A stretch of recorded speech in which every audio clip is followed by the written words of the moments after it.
It's the end of the days. Nobody was coming.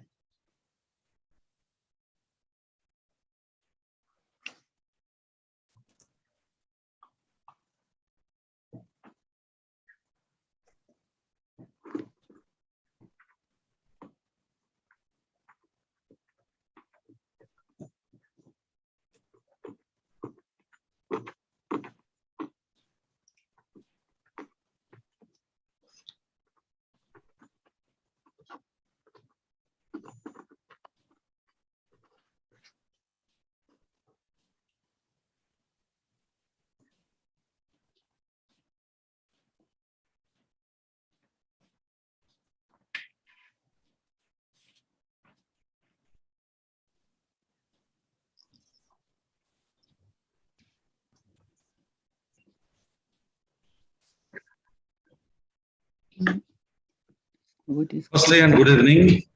We are in the 11th session of the International Conference on Environment and Literature. This session will include paper presentations, and Dr. Kunzang, writer and critic from Bhutan, will chair this session. Now we have with us, besides the chair, two writer participants, Tulsi Acharya ji from Nepal and Priyanath Vidana Pathirana from Sri Lanka. With the approval of the chair, I invite first Tulsi Acharya ji. He will share his views on the topic existing Nepali literary environment and future implication. Hearty welcome. Tulsi ji, kindly briefly introduce yourself in a minute and then you can begin. Thank you very much. I really deeply appreciate the invitation. This is my first time, very first time in this conference. I've never been before participated, so I'm so excited and very pleased as well. And then talking about myself, my name is Tulsi Acharya. By profession, I teach at a university in America. Currently, I'm in Nepal. So I'm interested in fiction and nonfiction, though I started writing poetry. That's how I started my career in literature. So I have a couple of few published books. Some of the books you see in the backdrop, you may call it advertisement as well. So some of them are available on Amazon too. I mean, all of them are available on Amazon. Okay, so let's go to my paper. First, I thought I would write a paper on literature and environment, and later I realized I didn't have enough time to work on it, and I thought I wish I had, just read a poem. So I had to rush myself. So as I read, you might find, there might be some sort of, the ideas you might feel there is some kind of, the information missing, or maybe some sort of a connections is not there. But bear with me. So this is a very first draft, sort of a first draft I'm working on, and I will still be working after this as well. So let me start with it. So analyzing the Nepali literary environment, the importance of the marginalized. Nepali literature has recently progressed by leaps and bounds compared to the time of Rana regime, especially when it comes to writing different genres, translating them, and reflecting on the voices of the marginalized in the works of literature. However, there is a dearth of literature that emphasizes the importance of ecology, environment, and green earth.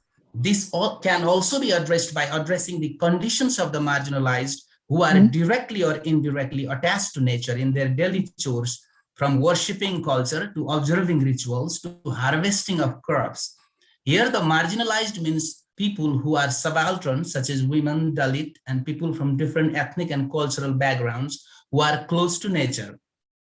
In course of producing and writing dominant narratives, and by the influence of modernity, literature fails to bring in the marginalized narratives that are connected somehow to ecology, culture, geography, and myths, and therefore fails to reflect on the glory of nature and earth that the audience in the global world are looking forward to reading and researching. The context of Rana regime. The 104-year-long Rana regime prevented writers from writing for lay people, let alone the voices of the marginalized and the importance of nature and ecology and humanity. Writing remained in praise of the Rana regime or the people in power. Michael Hart writes, freedom of literary expression was strictly limited by the Rana government. The Gorkha Language Publication Committee controlled and censored the publication. However, toward the end of the Rana regime, Hart writes, some writers had started rejecting the classical convention of the oral tradition. Others adapted traditional genres and styles to express new concerns. In this run, Lakshmi Prasad Devkota's Munamadan became and is still now the most popular book, a literary genre of the marginalized, that depicted the society of that time and lives of the commoners, their daily chores, nature, love, and humanity. After Rana regime before 1990s, after the downfall of the Rana regime, Nepal Academy's work on publications brought significant achievements in the field of Nepali literature, culture, art, and knowledge. But the question remains whether the publication ever thought about emphasizing lived experiences of the marginalized, the rituals, and the relationship with nature. The establishment of the Panchayat system and the system's one language policy deterred the development of literature in many languages that lasted between 1960 to 1990, which means the opportunity to bring in the voices of the marginalized coming from different ethnic, linguistic, and cultural backgrounds remained a distant shore.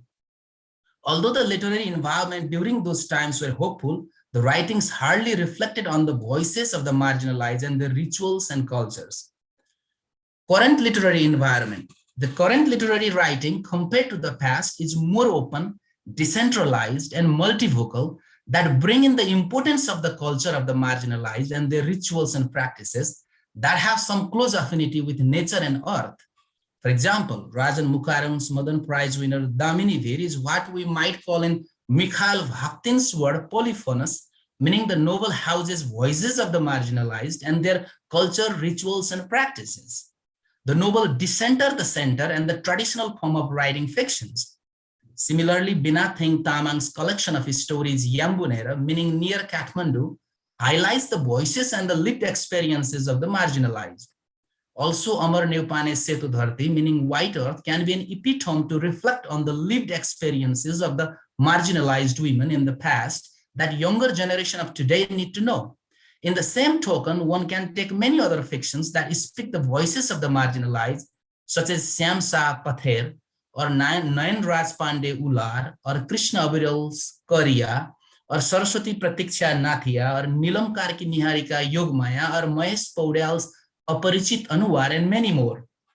However, despite a story or two about nature or a few mentions here and there, those creative genres have yet to vocalize the rituals and folk cultures and myth that are somehow connected to nature, ecology, and earth. Recently, there is a book called Blue Planet by Vijay Hetan that is entirely a collection of eco-friendly stories. Abhi Subedi writes, literature in Nepali in recent times is producing works that are written about the subaltern people and the ethnic power of aesthetics. That is a new development and is sure to bring new energy in Nepali literary writing. The total experience of writing in Nepal is related to the tremendous resurgence of voices and aesthetic perceptions of experimentations, unquote. However, Nepali literature is yet to work more to bring about the daily chores of the marginalized, their rituals and cultural practices and aesthetics, and receive international exposure. In this context, there are a few implications that can be discussed below. First, marginalized content. Writers should focus on the marginalized and their lived experiences, rituals, myth, folk culture, and life they have lived. With the content, another hard part is its presentation, structure, and proper language use. Again, Abhi Subedi writes, as in every literary tradition, the test of any literary work lies in the quality of the writing, which is what makes up not only literary tradition, but also the individual talent. Translation of the rituals. Translation demands a lot of hard work and research. It wants the translator to walk in the shoes of the original writer and the society the writer lived. Translation in as many languages as possible can broaden the wider readership. The Nepali publication houses should cultivate such talents and translators who can directly translate not only from English to Nepali or vice versa, but from many other languages into Nepali and from Nepali to many other languages Two, that help spread not only the voices of the marginalized, but also their association with nature and culture. Academic programs and writers' workshop. Creative writing courses should be introduced in an academy as one of the academic programs, and there must be frequent writers' workshop along with the discussion of major trends and practices of writing in the literary world and the type of content that has to do with the marginalized narratives and the rituals and cultural practices. Tripartite relationship of publishers, writers, and critics. There must be honesty among publisher, writers, and critics. The publishers should look out for a quality product, emphasizing the importance of marginalized narratives and nature and ecology and a green earth that will receive international exposure, not for money or celebrity writers only. They should have courage to publish quality book, invest on it, promote it. They should recognize the importance of the writing about the marginalized narratives, myth, folk, culture, and nature, and the significance of the earth. The role of third parties. Nepal's government should realize the importance of literature in understanding society, culture, rituals, and lived experiences of the marginalized, and the role such writing play in the preservation of nature and culture. And it should be willing to invest in the field so the writers will be motivated to go out and research before they write. A body like NRYANE or INLS, International Nepali Literature Society, also should think about it. And the final implication is writing about the marginalized. Nepal is a multicultural, multi-ethnic, and multilingual country. Its flora and fauna are associated with the people from different socio-cultural and ethnic backgrounds who have not been heard very well. Their story and lived experiences will reflect on nature and culture, and that will have significant place in world literature. So one must write about them. Drawing on the marginalized means writing about their contact with the earth, the trees, their contact of sweat with the soil, the harvesting, going back to nature that has been encroached by modernity, modern science, and technology, because of which humanity is jeopardized. Thank you.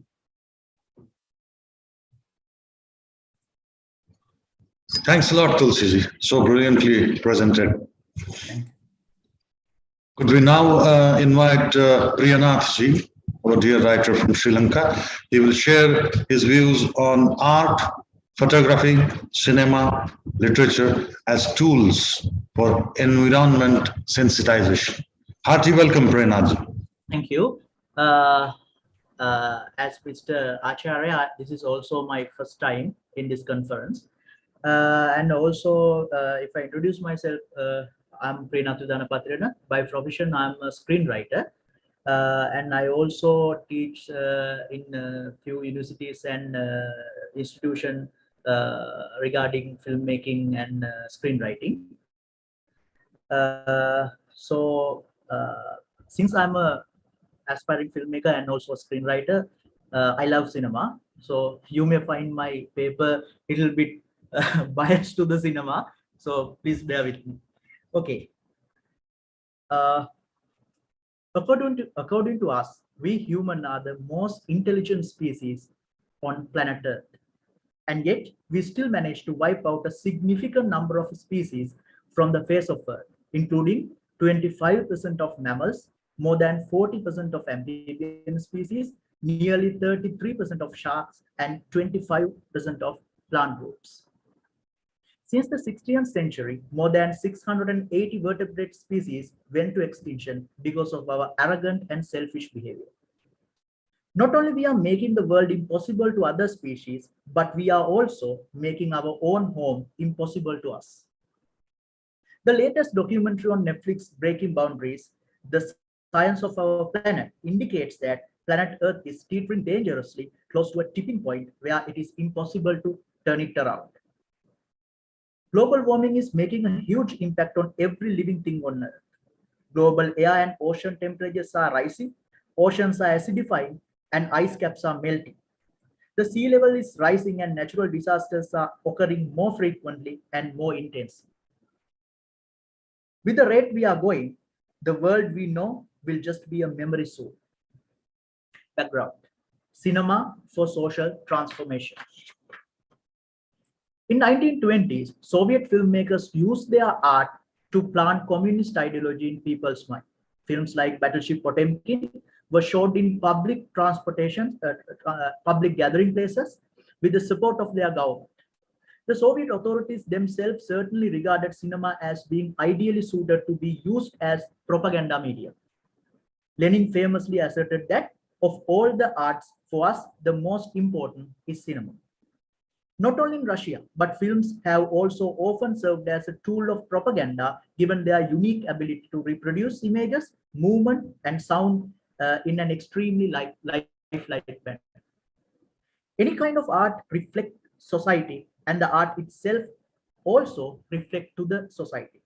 Therefore, cinema as a popular art form still contributes to bringing various social changes. When we closely look at Indian popular cinema in recent years, we can identify that there are relatively significant films are made around LGBTQ rights, sexual and domestic abuse, racial equality, and other socially mattered content. Cinema in Iran often talks about human rights, freedom, and equality. People may have different views about using cinema for political propaganda, but history has proven that cinema can be used to redirect human thoughts. Literature for social transformation. Salman Rushdie said in an interview once that if literature is not an argument with the world, then it is nothing. With the ability to see the world with a pair of fresh eyes, literature triggers the readers to reflect upon their own lives. Over the years, literature influenced, motivated, and redirected people, whether it is in Russia with Gorky, Tolstoy, and Dostoevsky, or in the West with Harper Lee, John Steinbeck, Mark Twain, or in Latin America with Gabriel Garcia Marquez, Paulo Coelho, and many others from all around the world. In the recent past, we have witnessed powerful literature in the world which indicates the strength of the literature when it comes to social transformation. Upton Sinclair's 1906 novel, The Jungle, portrays the harsh working condition, extreme poverty, and exploitation faced by the mainly immigrant laborers in Chicago's meatpacking industry. Still, it is arguably considered one of the most politically influenced American novels of the last century. Things Fall Apart by Chinua Achebe is another example of limitless capabilities of literature. The novel has sold more than 10 million copies around the world and has been published in some 50 languages. It is still widely read and studied as a sample of the impact of colonialism of African culture and identity. The Grapes of Wrath by John Steinbeck, To Kill a Mockingbird by Harper Lee, The Guide by R.K. Narayan, Kafka on the Shore by Haruki Murakami, Midnight Children by Salman Rushdie, some of many. Literature can go far across the boundaries when it facilitated to overcome the language challenge. Photography for social transformation. Photography has a unique ability to capture moment. It serves as a tool of documenting history as well as an art form which has the ability to inspire many people and could lead into change for the better. History has proven the importance of photography when it comes to social change. In 1968, during the medal ceremony in the Olympic Stadium in Mexico City, gold medal winner Tommy Smith and bronze medal winner John Carlos raised a Black Power salute during the playing of the US national anthem. The moment was captured and the photograph became a significant motivator for the social movement against racism. The demonstration is regarded as one of the most powerful political statements in the history of modern Olympics. On 18th August 2016, a photograph of a small wounded child shocked the world.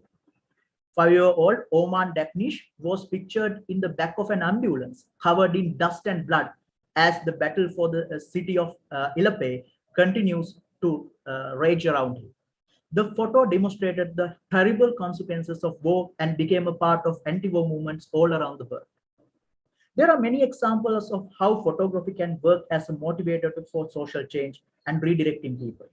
A small photograph can travel all around the world and evoke human emotion without any language barrier. Therefore, photography is a very powerful tool when it comes to environment sensitization. Art and photography and cinema and literature as tool for environmental sensitization. If you are a fan of the movie Avatar, you may remember the scene where the home tree is destroyed. If you are invested in the emotional journey where the film takes you, you may have felt shocked, shattered when the home tree falls apart. Even though you know it is a fictional story set up in a fictional world, you are rooting for Navis to win because you can't stand the demolition that humans are doing. It is the strength of the cinema. Deep down, we know that we have done so much damage to this world. When filmmakers stir our emotion, we can't help but hate the humans who have forcefully entered. You may understand the subtext or not. You will look differently when a tree is cut down in your neighborhood. Yes, for some, the feeling may not last long. But if we make stories continuously that shake our emotion, pinch our soft corners of our hearts, people will start to care. People will start to feel. Take the movie Don't Look Up by Adam McKay, which was released in last year. The way we are behaving in front of a possible catastrophic damage is not so different from the film. In this capitalist society, everyone is thinking about profit. Governments are no different. No matter how much damage is in front of us, we are thinking about a way to make a profit from it. That's how we have ignored climate change. Underneath the highly enjoyable and political satire, the film is trying to convey that one day this ignorance will drag us to our extinction. Since both the director Adam McKay and the lead actor Leonardo DiCaprio are environment activists, they have spoken about this matter after the film was released. In an interview, the director said, I quote, "I'm under no illusion that one film will be the cure for the climate change crisis. But if it inspires conversation, critical thinking, and makes people less tolerant of inaction from their leaders, then I would say we accomplished our goal." After the film premiered in December 2021, climate scientists took social media and penned opinion essays saying they felt seen at last. Neil deGrasse Tyson tweeted that it seemed like a documentary. Several admirers liked the film to a modern proposal. Guinevere Gunther, the founder and director of the End Climate Science, an organization that promotes media coverage of climate change, told that you can't have motives that inspire people into action without a cultural acceptance of a climate change, which is what this movie will help produce. Not only feature films, but documentaries can also do a huge impact on environmental sensitization. Take the Netflix documentary Planet Earth 2 as an example. The episodes are available simultaneously in 150 countries in 10 languages. It has more than 1 billion reach. Imagine the impact that can do to redirect people's thought on environmental sensitization. Our plan has gone further than previous documentaries to try to encourage viewers into specific action. At the end of each episode, viewers are encouraged to look at online materials which are explicitly focused on threats to the natural world and how individuals can make a difference. For example, by eating less meat, switching to renewable energy, or supporting environmental organizations. Viewers are encouraged to pledge online to make a change. Developing environmental awareness in children's mind is very important since they are the ones who will be living and ruling in the future. In this regard, literature can make a huge difference, especially in early childhood. Listening to a story stimulates children to understand concept and vocabulary while developing their background knowledge. Previous research indicates that the use of scientifically accurate literature helps children to connect to the natural world.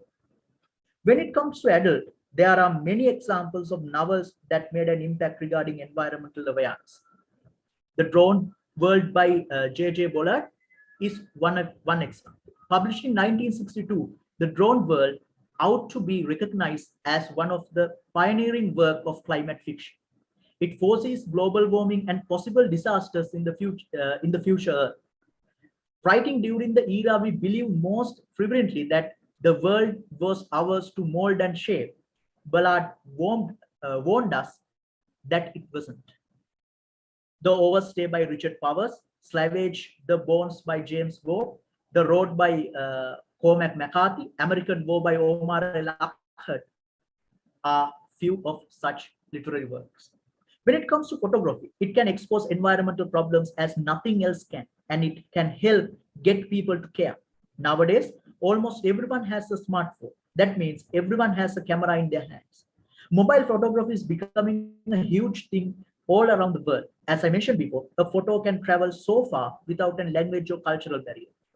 With the rise of social media, it is becoming relatively easy to take your photograph to make viewers, to move more viewers.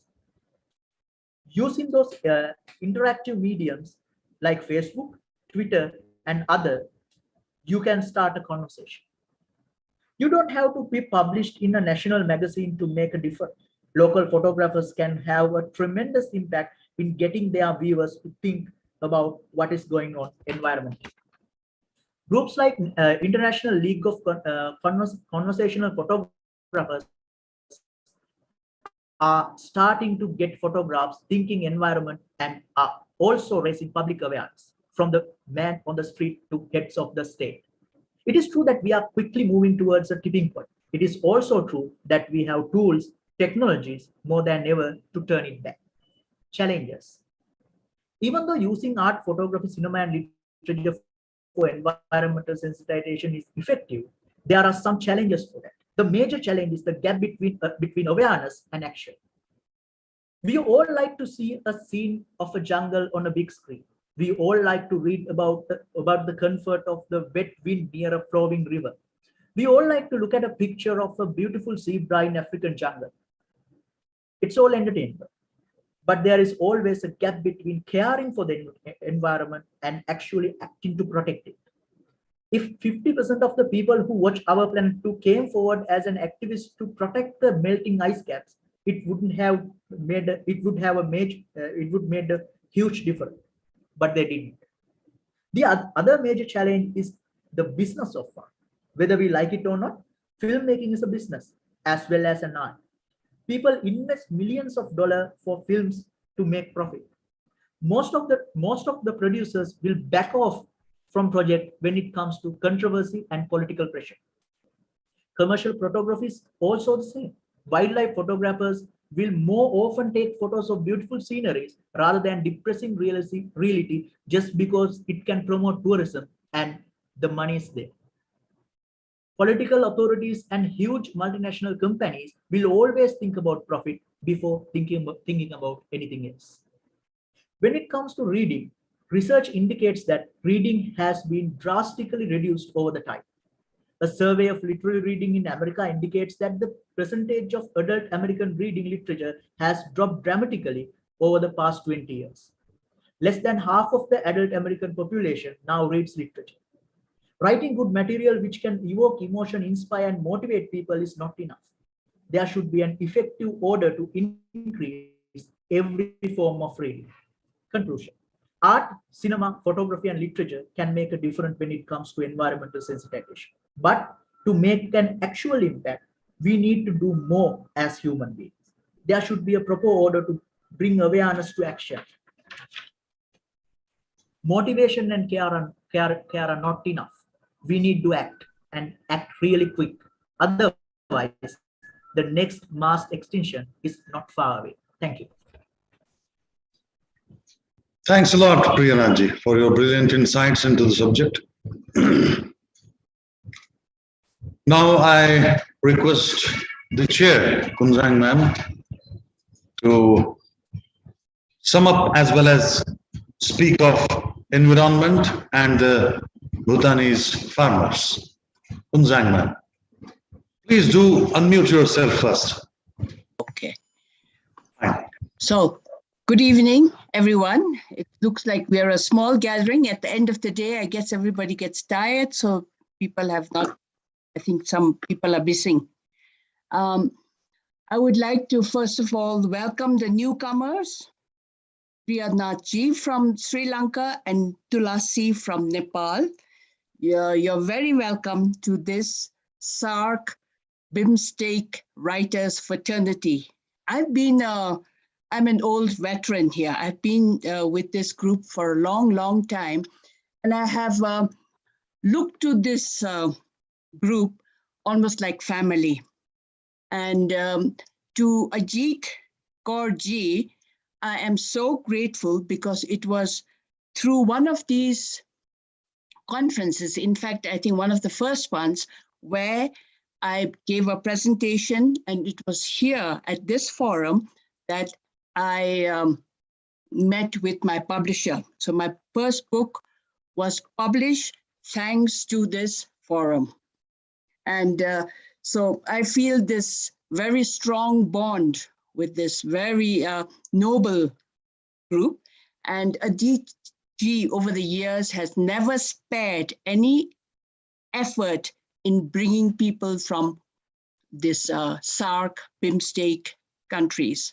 And again today, although we are not all here as indicated in the program, I am very happy that I could listen to Tulsi Acharya from Nepal. And I'm so impressed with all the books that you have in the background. Maybe now that, travel becomes easier and you will find us in Nepal, and I'm always scouting around for books in Pilgrims. Does it still exist, Pilgrims? And Mandala, all these book shops in Nepal. So I'll be looking out for your books. Yeah, And sure. Priyanath from Sri Lanka. It's a real pleasure to welcome you and listen to your very broad-based perception of what photography and movie making can do to raise the awareness. And you have given a whole list of movies, and books, and authors who have brought a change to the people's mindset and their perception of the world. And of course, as a movie buff, you must have watched the Oscars last night. Yeah. So see, even Little Bhutan could make a presentation there. I mean, we were in the 5 nominated possibilities for the foreign films. We went high up there, but we didn't get it. But how powerful is this? This movie was about a small community in the mountains of Bhutan, about a school teacher. And, so the stories through movies can have such a big impact. And it was wonderful to hear you. I could see through your paper that you really know what you're talking about and how you feel that that we have to reach the people. I mean, even people don't, although people don't read, maybe it's now that time to look at other ways. And I am fully in agreement with you when you say now we have to capture the young, because I also feel very strongly that the reading culture for the young people has to be nurtured. It has to be brought back because children don't want to read, and we can teach our history, our values, share our perceptions of the world by capturing on in the young people. So thank you very much. That was very enlightening. And Ajit Ji, once again, thank you. Thank you. And you, when you invited me or when you commanded me to come to this conference, you wrote that I could read any of what I've written in the past, or that I could prepare a paper. Yes? And yes. Okay, so what I'm going to do is read something from a book that I published some time ago. And when you announced the theme of this SAARC conference as environment and literature, I found that one of the things that I had written some time ago fits really well in. It's the farmer's perception or the farmer's relationship to the environment. And I will just read a part of it, which shows the traditional relationship of the farmers, what it used to be. Of course, now things are changing. So this would be the tradition, what I read is the traditional framework of what the farmers and their relationship to environment was, especially as farming. So this is from a book that I wrote some time ago, and I will read it. And I find my, okay.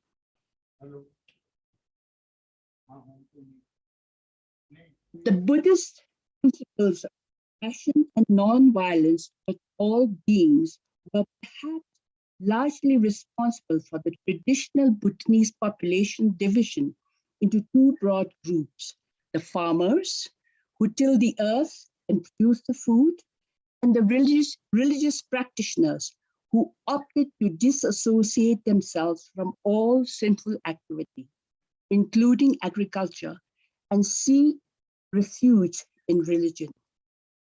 Theoretically, anyone, rich or poor, male or female, could choose to belong to either group. But in practice, following the way of religion was both privileged and exclusive. Most Bhutanese were engaged in agriculture. And the common Bhutanese joke, which says, "For the sake of the revered stomach," is surely the most simplistic, but also the aptest way to describe the Bhutanese agriculture. For centuries, the farmers worked mainly to feed themselves. And even today, more than 60% of the population is engaged in agriculture, with most of the agricultural product being consumed by the farmers themselves. In an attempt to discuss Bhutanese worldview and the relationship to nature, I find it interesting to begin with Michael Aris's discussion. Michael Aris was a historian, and he was the groundbreaking historian on Bhutan. Discussion on the concept of dulpa, that's a Bhutanese term, a Buddhist notion that a man must tame his mind if he is to perceive the true nature of being, and thereby overcome the mental clinging that leads to suffering. Aris pointed out that the term has an everyday usage, in the sense, for example, a field prepared for planting, as the ground, the tamed ground. He goes on to say that the term stands as a sort of a mental analog to the taming of the mind. He continues, after the act of taming the earth and its inhabitants, the natural world is reconstructed to accommodate the new order. Buddhism came to Bhutan in about the 8th century. The natural world order reconstructed. Buddhism never provided those moral underpinnings for the total ascendancy of man over nature, which Christian theology supplied. To this, I would like to suggest that the farmer's worldview is a balance of the two concepts of the mental construct of taming the mind and the use of the physical world of taming the ground. This concept of pacifism and reverence for nature probably found immediate and wide acceptance among the population that already had a close relationship with nature. The pre-Buddhist tradition, Bön, an animistic practice that had already advocated a perception of the world as a powerfully vibrant yet vulnerable nature. Surely, clearing and cultivating the lands, channeling the streams for irrigation, bridging the rivers, were all acts of taming the land. But taming in this context can best be seen as coming to terms with nature to meet human needs and to be content rather than take control to satisfy man's ever-growing desires. Today's modern and perhaps mainly Western concept of taking charge or being in control were definitely not part of the Bhutanese understanding of taming the environment. Whether it was the primitive fear of the unknown or simply an acknowledgement of the living beings other than just humans, the Bhutanese relationship with nature was one of harmony and humility. Bhutanese farmers were ever conscious of the fact that they shared the earth with other living beings. both seen and unseen. The world order, as perceived by the Bhutanese, is three-tiered. It consists of the gods in the space above the earth, the subterranean beings, I guess the Nagas, in the ground below, and the middle realm, which was inhabited by other spirits and who shared it with the human beings. People shared the middle realm with the spirits who were the original spirit inhabitants of the middle realm. In acknowledging the presence of these spirits in the natural environment, farmers were also acknowledging their sanctity as well as the vulnerability of the environment. The farmers were ever mindful of the dual personalities of the spirits who are benevolent with their blessings and equally malevolent in the terror they can inflict. They are thus subject to propitiation for all human endeavors, both mundane and special.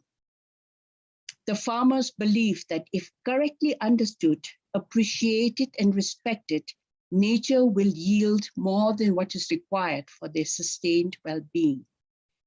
Thus, farmers live with nature, respecting it as a living phenomena, personified in the landforms, trees, rocks, and bodies of water. If the reciprocal relationship of humans to nature can be seen as analogous to appreciating global ecological balance, then the traditional farmers were living in harmony with nature, preserving the ecological balance long before the international experts and the specialized agencies had even begun to articulate their own understanding of the subject. Even today, as academics continue to debate whether the landforms, mountains, rocks, spurs, gorges, trees, ponds, and rivers are the spirits themselves or the abode of the spirit, the farmers take a broader view. The natural forms and the spirits are one and the same thing, they say. To be feared, to be revered, and appreciated. In a sense, these tangible forms become manifestations of the spirits who are the custodians of the earth. Farmers were ever conscious not to harm the earth's other inhabitants, the spirits. Thoughtless destruction of the forests and mountains could harm the spirits who guarded the territories, and their retribution could be fierce. Smoke from indiscriminate burning of solids could provoke the fury of the spirits in the sky. The Lu or the Nagas could be angered by any kind of discretion, by careless pollution or physical destruction of ponds, streams, springs, and river sheds.